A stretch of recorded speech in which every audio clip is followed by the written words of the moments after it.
అయితే రాత్రియందు కీర్తనలు పాడడానికి ప్రేరేపిస్తూ, భూజంతువుల కంటే మనకు ఎక్కువ బుద్ధి నేర్పుతూ, ఆకాశపక్షుల కంటే మనకు ఎక్కువ జ్ఞానం కలుగజేస్తూ, నన్ను సృజించిన దేవుడు ఎక్కడ ఉన్నాడని అనుకునేవారు ఎవరూ లేరు. విశ్వాసులారా, వింటున్నారా? రాత్రియందు కీర్తనలు పాడడానికి మనలను ప్రేరేపించేవాడు దేవుడే. దేవునియందే మనకు ఆనందం. ఎఫెసీ పత్రిక 1 అధ్యాయం 3వ వచనం, మీ హృదయాలపై ఈ వచనాన్ని ముద్రించుకోండి.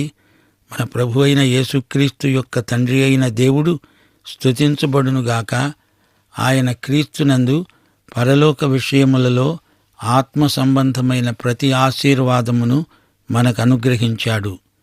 ఆశీర్వాదము అనగా అర్థమేమిటి? ఆశీర్వాదం ఆనందాన్ని కలిగించేది, ఆనందాన్ని వృద్ధి చేసేది. అదే ఆశీర్వాదం అంటే. మోషే కొండపై నుండి దిగివచ్చినప్పుడు అతని ముఖచర్మం ప్రకాశించింది. దేవుడు మన పాపాలు క్షమించినప్పుడు, దేవుని కృప మనము అనుభవించినప్పుడు, దేవుని సహవాసంలో మనకు ఆనందం. అదే ఆశీర్వాదం. 1 యోహాను 1 అధ్యాయం 4వ వచనం, మన సంతోషము అనగా ఆనందము పరిపూర్ణమవడానికి మేము ఈ సంగతులను రాస్తున్నాము. రాత్రియందు కీర్తనలు పాడడానికి దేవుడు మనల్ని ప్రేరేపిస్తాడు. చెరసాలలో పౌలు శీలలు పాటలు పాడారు. అది అర్ధరాత్రి వేళ. ఎలీహు ఈ సత్యాన్ని నేర్చుకున్నాడు.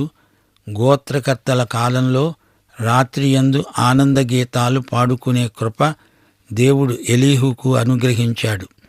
ఇతని ప్రసంగమే గోష్ఠీ సభకు ముగింపు. దేవుడు యోబుతో నేరుగా మాట్లాడబోతున్నాడు. ఒక పెద్ద గాలి తుఫాను రాబోతున్నది. తుఫానులో నుండి దేవుడు యోబుకు ఉపదేశించబోతున్నాడు. జీవితంలో పెను తుఫానులు చెలరేగినప్పుడు దేవుడు ప్రశాంతంగా మన ఆత్మలతో మాట్లాడతాడు. లోకమిచ్చేటట్లు కాదు, దేవుని శాంతి మనకు అనుగ్రహిస్తాడు.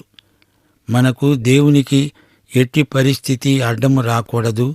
ప్రియ శ్రోతలారా, ఈ అధ్యాయంలో దేవుడెంత గొప్పవాడో వర్ణించబడింది. దేవుని ఎదట ఎవరూ గొప్పవారు లేరు. యోబు తాను మనుష్యుల దృష్టిలో గొప్పవాణ్ణి అనుకోవచ్చు గాని దేవుని దృష్టిలో అతడు మానవ మాత్రుడే.